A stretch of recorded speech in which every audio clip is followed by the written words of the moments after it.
There is an official version of Subhash Chandra Bose's death: a plane crash, a hospital, a confirmed end. But official versions are not always the truth, because when the evidence was examined, it did not support the story. And when witnesses were questioned, their accounts did not match.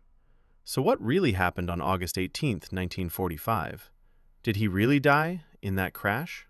Or was it something else? Was there more to this story than what we were told? Were powerful people involved, behind the scenes? If he did not die that day, then where did he go? Some claim they saw him years later. If that is true, why was he hiding? And if he was alive, why did he never return? What is true and what is not? That is what we will explore in this story. India's freedom struggle is often explained through one dominant idea: non-violence. On one side stood Mahatma Gandhi: patience, protest, moral pressure. On the other side, Subhash Chandra Bose: discipline, sacrifice, action. Two visions, one goal, but very different paths. Their differences were real, but they were ideological, not personal. History records disagreement, but not conspiracy.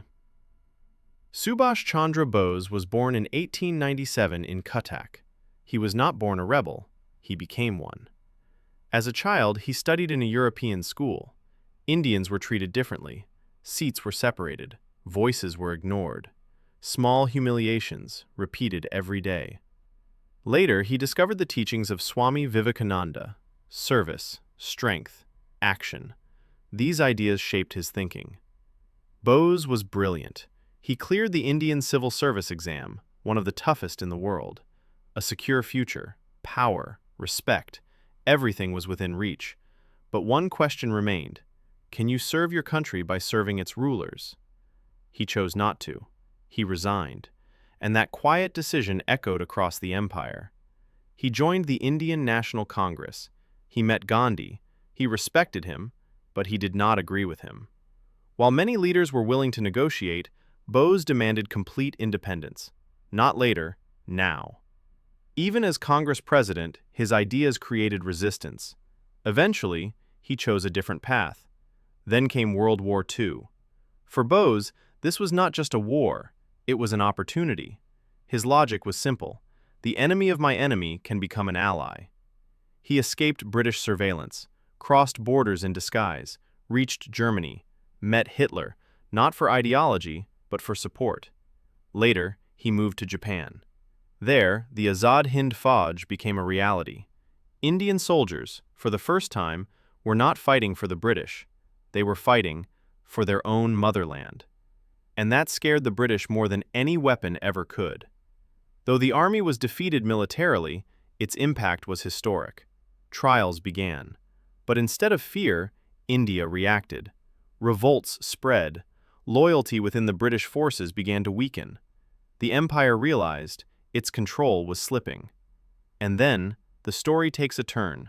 A plane crash, a reported death, a final chapter.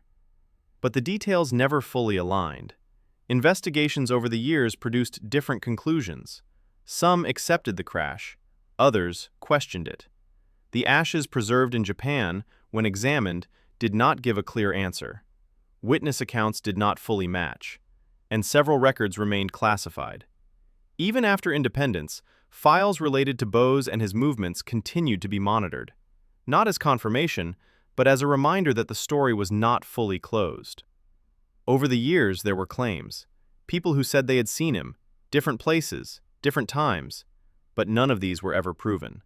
No single account stood strong enough to become truth. If he survived, he left no clear trace. If he did not, the evidence still leaves room for doubt. Between certainty and speculation, his story remains suspended. Some stories end with answers, but Netaji's story became a question. And maybe that question is what keeps him alive even today. Jai Hind.